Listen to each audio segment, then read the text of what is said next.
Donc là on va faire le plafonnier. Donc on remarque effectivement qu'il y a une belle trace de saleté là, due à la poignée, bon, qui est cassée. Ce qu'on va faire, c'est que tu vas me tenir ça. Je t'approche un maximum. Donc sur les plafonniers, on n'utilise jamais, on prend jamais, on évite de prendre le pulvérisateur à pression. On va plutôt prendre le pulvérisateur à main, manuel, comme celui-ci. Et c'est très simple. Donc on pulvérise de manière uniforme sur le tissu. Donc là on attend que la pression du le liquide y monte.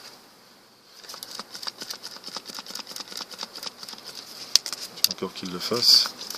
Voilà, ça arrive. Donc là, comme ça. Donc là on a un dégraissant multi-usage. Donc dilué à 10%. Et là donc on a une réaction qui se fait quasiment automatique. Je vais chercher la microfibre.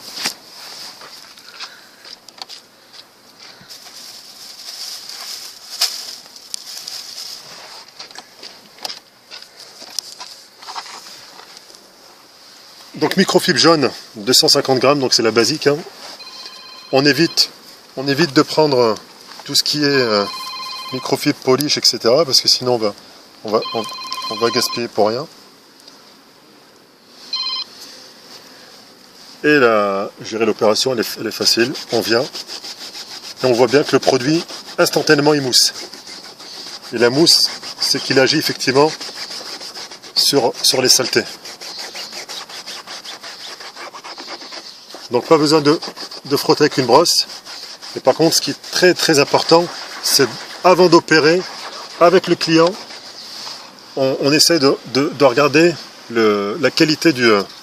Et là on voit, hein, toute la saleté elle est ici là. Donc on regarde la qualité du tissu.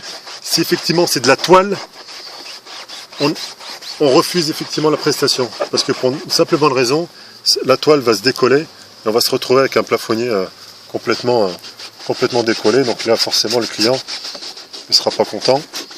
Et il risque même de vous demander de l'indemniser pour qu'il répare son plafonnier. C'est pas le but. Donc là on a fait cette partie là, mais il faut savoir que sur un plafonnier on le fait en intégralité. On ne fait jamais coin par coin ou morceau par morceau. Pour une simple bonne raison, c'est qu'on va revoir, on risque de créer des auréoles. Donc une partie qu'on aura nettoyée qui va se retrouver nickel, une partie qui ne le sera pas. Et là ça se verra. Donc un plafonnier, soit on le fait en totalité, soit on ne le fait pas.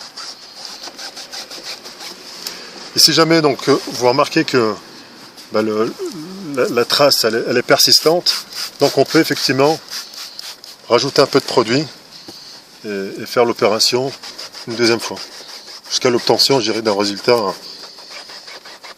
satisfaisant.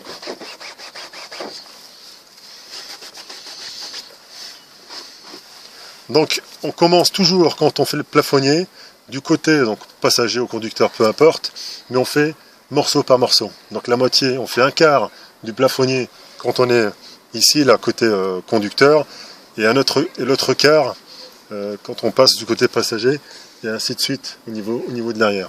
Donc là après quand ça va sécher, donc on va récupérer effectivement le plafonnier complètement neuf.